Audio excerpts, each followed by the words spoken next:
Rebonjour, nous sommes encore à Japan Expo. Effectivement, nous ne sommes que le deuxième jour sur 4.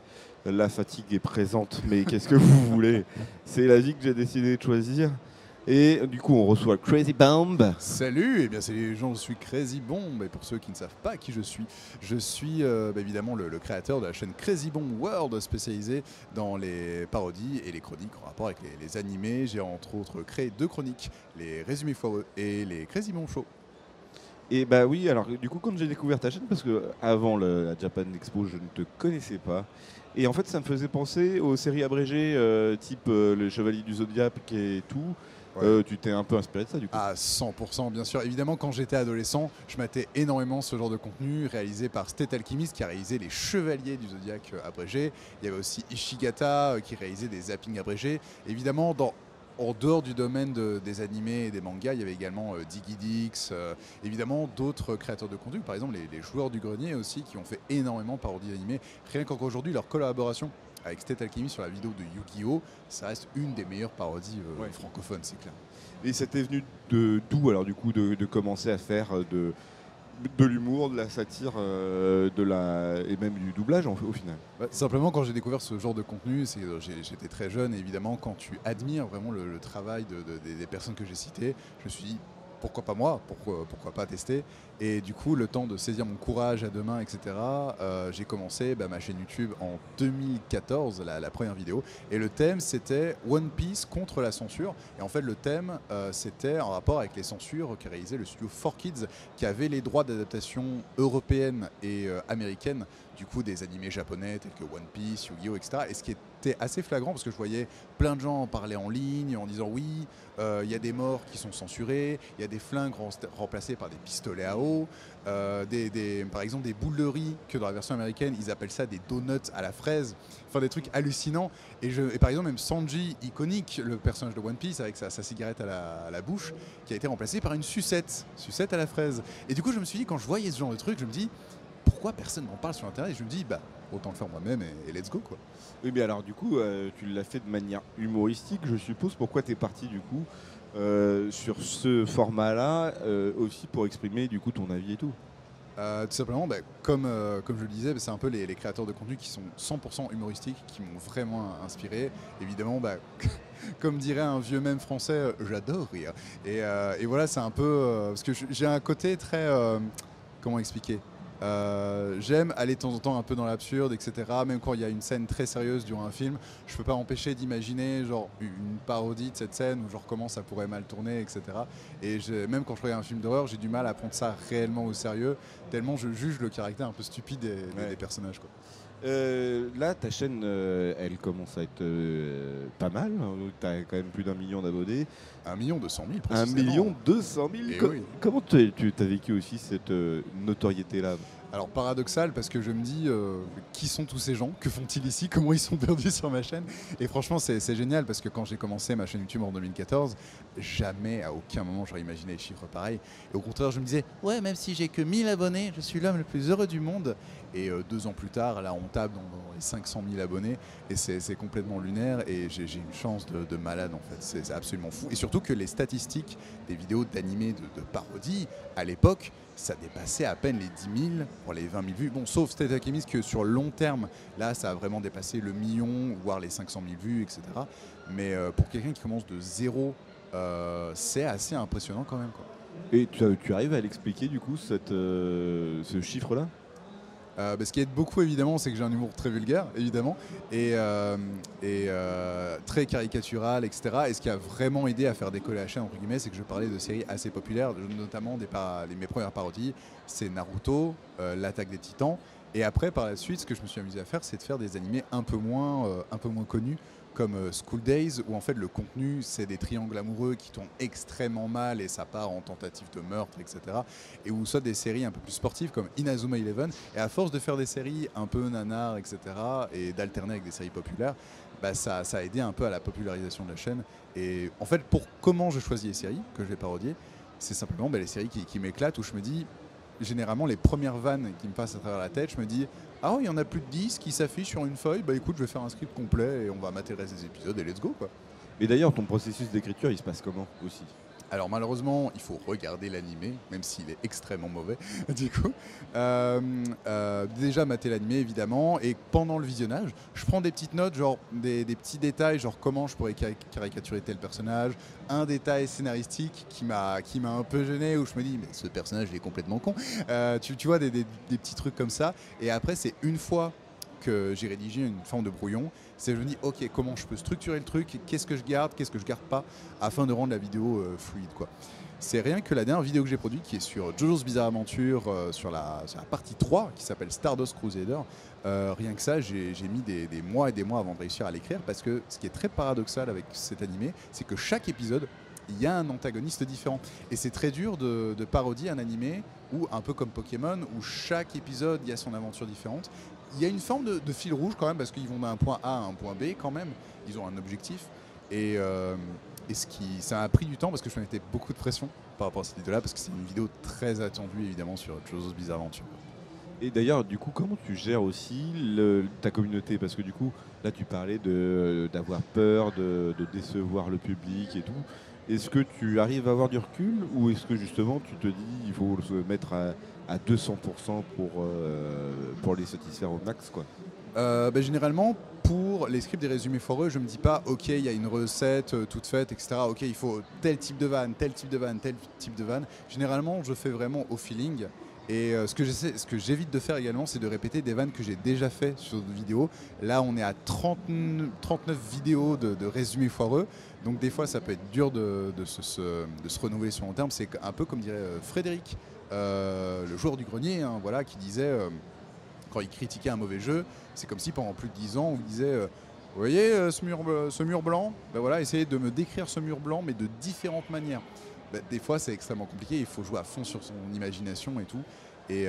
Mais des fois, de temps en temps, ça m'arrive, quand j'ai un blocage sur des scripts ou quoi, j'en parle à des amis comédiens, etc. Et ce qui m'aide énormément, même avec des membres de ma famille. Et ils me disent ouais, c'est quelle partie qui te bloque, etc. Je dis oh, bah, y a tel personnage, tel personnage. Et en fait, à force de discuter et d'avoir un retour, une conversation humaine, il y a des vannes qui peuvent pop de nulle part, et c'est qui sont au final gardées dans l'œuvre, enfin dans le montage final, quoi. Oui, là, parce que du coup, quand sur l'écriture des épisodes et même sur la gestion de la chaîne en soi, tu es tout seul, non? C'est ça. Au début, je coécrivais avec une amie comédienne. Maintenant, je fais en solo, et de temps en temps, vraiment, quand il y a une partie du script où je me dis ouais, ça manque peut-être de punch ou quoi, j'en parle avec un de mes collaborateurs, qui s'appelle Yann, qui est également comédien sur la chaîne. Et voilà, évidemment, les répliques, on va dire, qui nous amusent le plus, ça vient aux alentours entre 11h du soir et 3h du matin. Et généralement, quand on est un peu éméché, on n'a pas besoin d'alcool, on n'en consomme pas du tout, mais la fatigue crée des répliques très absurdes, absolument ridicules, et au final, on se dit allez, on garde ça pour le script final, c'est débile, ça nous ressemble, allez, on garde. Mais oui, non, mais c'est clair. Mais du coup, pourquoi tu te dis pas que tu pourrais peut-être écrire tous les épisodes à deux, comme ça tu sais que tu gardes ton humour à toi, mais que tu es aussi un peu influencé par l'humour de quelqu'un d'autre? Oui, je comprends, mais c'est parce que c'est un exercice qui est extrêmement précis, sachant que c'est un style de rythme, de montage très très précis ou quoi. Par exemple, à contrario des Crazy Mon Show, de temps en temps, j'ai coécrit avec un ami youtubeur qui s'appelle Jean-Anonymous, qui réalisait des vidéos sur les mèmes d'internet, et que j'adore son style d'écriture, son style d'humour. On a très vite accroché en convention, et on s'est dit ouais, de temps en temps, est-ce que ça te dit qu'on coécrit un truc? Et par exemple, il m'a assisté dans l'écriture de la vidéo sur les Crazy Mon Show, sur les films X-Men, pour essayer de raconter un peu l'envers du décor de pourquoi les films X-Men ils ont marché à un moment donné, après pourquoi ça s'est cassé la gueule malheureusement. Et même Journaux, rien que le mec est fan de documentation en général, c'est un monstre de travail, et des fois il tombait sur des anecdotes absolument folles que même moi je connaissais pas, et pourtant je suis passionné de cinéma aussi, et franchement on s'est super bien entendu. C'est pour ça que de temps en temps, pour des vidéos, de temps en temps, j'aime bien bosser avec d'autres gens, et c'est fantastique, quoi. Ah bah oui, Jean-Anonymous, mais c'est vrai que Jean-Anonymous, moi je l'ai jamais vu en convention, je sais pas s'il continue un peu les vidéos, mais oui, je crois que il est dans son coin un peu tranquille, quoi. Oui, voilà, il continue un peu de temps en temps, etc. Il fait beaucoup de live Twitch en ce moment, Ouais. et il fait vraiment ce qui lui plaît. Il a une forme de liberté par rapport à ça. Mais non, franchement, c'est un monstre de travail, c'est clair. Est-ce que toi tu penses garder du coup le même type d'émission là pour Crazy Bomb, c'est-à-dire les résumés foireux et peut-être deux, trois autres types d'émissions, ou est-ce que tu as peur aussi à un moment donné d'être un peu enfermé dans le style de l'émission quoi? C'est ça qui est assez paradoxal parce que de 2014 à 2016, j'avais commencé l'émission Les Crazy Bomb Show, où c'était que des chroniques très similaires au Jour du Grenier d'ailleurs, mais où je parlais de films, de séries, de jeux vidéo, etc. Et le truc, c'est qu'à un moment donné, pendant que je faisais mes études supérieures, je me dis, ouais, je ne me sens plus je me sens plus légitime à écrire des chroniques, etc. Parce que j'ai l'impression que j'écrivais de la merde, hein, tout simplement. Genre, comme si j'essayais d'écrire du Victor Hugo, alors qu'au final, je rédige une liste de courses. Voilà, j'avais beaucoup une faible estime de moi-même. Et le truc, c'est que, surtout avec mes études supérieures, j'avais plus le temps de faire des chroniques, des recherches, etc. C'est pour ça que je me dis, ok, il me faut un format où je fais que de l'humour, que un truc, que un enchaînement de punchline. Ça peut me faire que du bien. Il devait y avoir un seul one-shot avec Naruto. Ça a marché du tonnerre. Je me dis, ok, on va en faire un deuxième pour voir si c'est un coup de chance ou quoi. Et là, l'Attaque des Titans, ça a dépassé 1 million de vues en l'espace de quelques semaines. Et encore aujourd'hui, c'est la vidéo la plus regardée de la chaîne qui a dépassé 16 millions ou 18 millions de vues. Ah ouais, c'est lunaire. Ah, ça rigole pas quoi. Et quand je suis en dédicace ici à la Japan Expo, d'ailleurs, je serai là également demain. Et après-demain, évidemment, pour ceux qui y veulent. Petite pub, hein, comme ça on en profite. Tu peux. Et que je voulais dire. Et du coup, c'est la vidéo quand je pose la question, c'est quelle vidéo que t'as connu, comment tu as connu la chaîne, c'est quelle vidéo qui t'a marqué. Et on me dit, l'Attaque des Titans, surtout quand tu hurles Fräulein avec Carmine, c'est génial et tout. Et voilà, moi j'adore, quoi, parce que ça me touche que les gens soient touchés par mon contenu, parce que généralement on me fait la réflexion, ouais, pourquoi tu te focalises que sur une forme d'humour, etc. Est-ce que tu as envie de faire un truc plus dramatique? Et je me dis, généralement, notre réalité est assez cruelle. On va pas se mentir, le quotidien est extrêmement affreux. Et je me dis, si j'arrive à apporter un moment d'insouciance au travers de vidéos YouTube, ne serait-ce que pendant 10 minutes, pour moi, c'est mission accomplie. Et quand il y a des gens qui viennent en convention et qui me disent, mec, j'étais à l'hôpital pendant 6 mois, je voyais personne, et j'ai maté tes vidéos en boucle, ça m'a sorti de la dépression. Quand tu reçois ce genre de message à 3 h du matin, tu chiales dans ton lit parce que tu dis, ok, je suis pas inutile, là.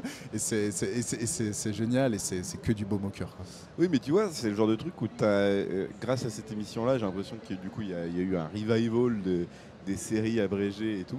Et je me disais, mais en fait, pourquoi pas faire aussi des séries audio, par exemple. C'est beaucoup de travail, mais... Alors, les séries audio, on m'a déjà proposé. J'ai déjà travaillé en tant que comédien sur certaines séries audio. Et en fait, ce qui me manque cruellement, c'est l'aspect visuel, parce que moi, l'humour, évidemment, d'un point de vue sonore, et d'un côté, c'est comme avec François Pérusse qui est une icône dans le domaine de l'humour audio, etc. Rien que le premier sketch que j'ai entendu sur lui avec le funérarium, c'est incroyable. T'as déjà perdu quelqu'un de ta famille? Oui, mon grand-père. Ah bon? Mais on l'a retrouvé, il était dans le placard. Rien que ce genre de phrase, c'est génial. Et d'ailleurs, j'y ai fait une référence directe avec dans l'Attaque des Titans saison 1. J'étais obligé, parce que de temps en temps, je dirais, il y a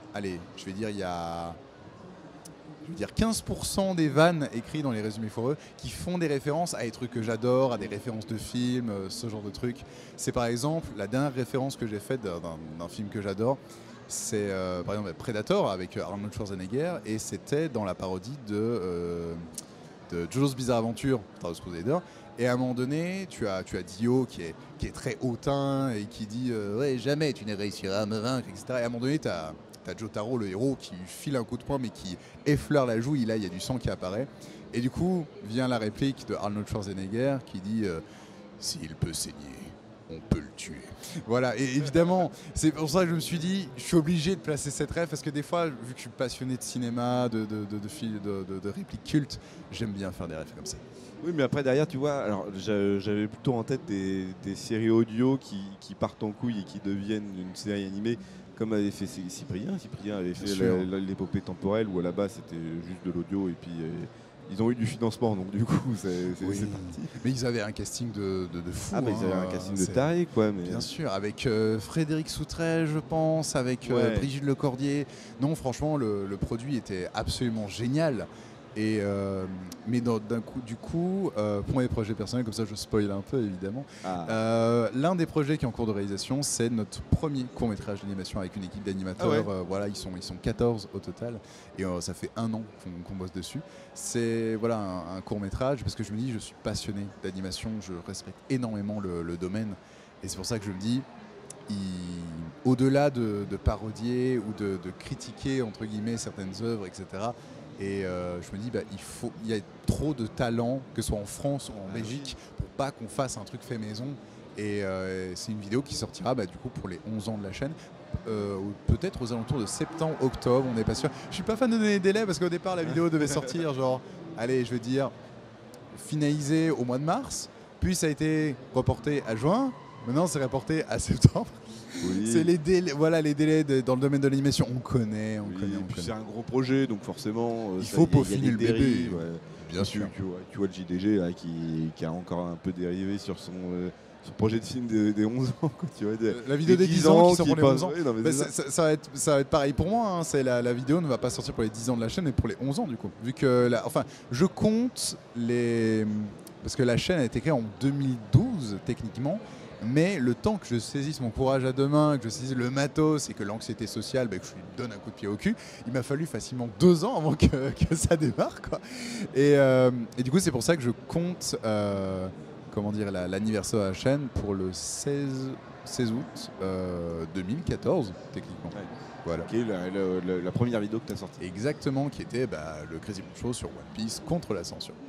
Et d'ailleurs, en termes de Moulaga, est-ce que tu arrives à être indépendant financièrement? Tu ne fais que ça aujourd'hui? Ça fait 2 ans que je vis pleinement de ma chaîne YouTube et j'en suis 1000 fois reconnaissant, c'est absolument fou. Alors évidemment, pour rémunérer les comédiens qui participent avec nous pour la création des parodies ou des chroniques, parce qu'on fait appel aussi à beaucoup d'illustrateurs, d'animateurs, sound designers, etc. Et on se dit, travail mérite salaire, même si j'ai rencontré des gens adorables qui disent ouais, bosser pour toi, même bénévolement, je le fais sans problème. Et je me dis, on est quand même une entreprise. Ouais. Et travail mérite salaire. Et c'est pour ça que maintenant, une vidéo sur 2 sur la chaîne, il y a une forme de placement de produit. Ça peut être sur Genshin Impact, Honkai Star Rail, récemment c'était Silver and Blood, et des petits jeux comme ça. Et comme ça permet de faire vivre la chaîne et d'assister aussi les comédiens, quoi. Et puis la communauté que tu as aussi est plutôt d'accord sur le fait que tu puisses utiliser les placements de produits pour justement créer du contenu un peu je suis 1000 fois reconnaissant parce qu'il y a quelques années de ça, je vais dire, allez, il y a 6-7 ans de ça, les placements de produits, systématiquement dans les vidéos, c'était critiqué à fond de balle. Ouais, vous êtes devenus les hommes sandwich, des vendus. Alors que malheureusement, les gens prennent conscience que les grosses productions maintenant, ça demande des moyens de taré. Hein. C'est pas, par exemple, Squeezie, je ne sais pas quel chiffre d'affaires il fait, mais ça ne m'étonnerait même pas que par vidéo, surtout la dernière qu'il a fait avec les objets géants, etc., au beau milieu d'une prairie, là, que ça tape facilement en termes de budget dans les 200 000, voire 300 000 balles. Sûr, ça ne m'étonnerait pas. Hein. Mais, et puis derrière, ça te permet, toi, par exemple, de financer ton futur projet de court-métrage d'animation. Et puis, tu vois, ça renouvelle un peu le truc, ça me paraît normal, quoi. Bien sûr. 100% du budget va là-dedans, hein, évidemment. Ouais. Et si tu avais la méga tunasse, qu'est-ce que tu voudrais faire comme vrai gros projet? Oh là, un long métrage. À 100%, la méga tunasse. Petit enregistrement sur Paris avec que des comédiens que j'adore, évidemment. Et ce qui est assez ouf, c'est qu'en convention, j'ai la chance de rencontrer des comédiens absolument formidables. J'ai rencontré le comédien qui doublait notamment Kaiba dans Yu-Gi-Oh! Qui est adorable. J'ai déjà travaillé l'année dernière pour un livre audio. J'ai eu la chance de travailler avec Brigitte Lecordier. J'ai rencontré Donald Renew, Alexis Thomasian, Richard Darbois, enfin que des gens extrêmement talentueux, Kelly Marot aussi. Et je respecte énormément ces gens. Et bosser avec des talents monstres pareil, ce serait un honneur et un privilège. Mais enfin, en soi, ça peut arriver très vite, j'ai l'impression quand même. Parce que on croise les doigts. Tu fais du réseautage là en convention, tu trouves l'argent pour les animateurs et puis c'est gagné, c'est une histoire facile à obtenir. Bien sûr, mais c'est un peu fou parce que par exemple l'équipe de The Amazing Digital Circus qui est aussi présent à Japan Expo, n'hésitez pas à les voir en dédicace, ils sont très gentils. Du coup, au départ c'était des groupes d'amis comédiens et avant qu'ils ne bossent pour le studio Abyss, pour The Amazing Digital Circus, on traînait ensemble sur des serveurs Discord, on participe à des petits projets de fandub et de fil en aiguille, on voit tout le monde qui commence un peu rentrer dans le milieu petit à petit et c'est absolument génial, c'est un rêve de fou, quoi. Super, en tout cas merci beaucoup d'être venu nous voir pour parler de ta chaîne YouTube Crazy Bomb. plaisir.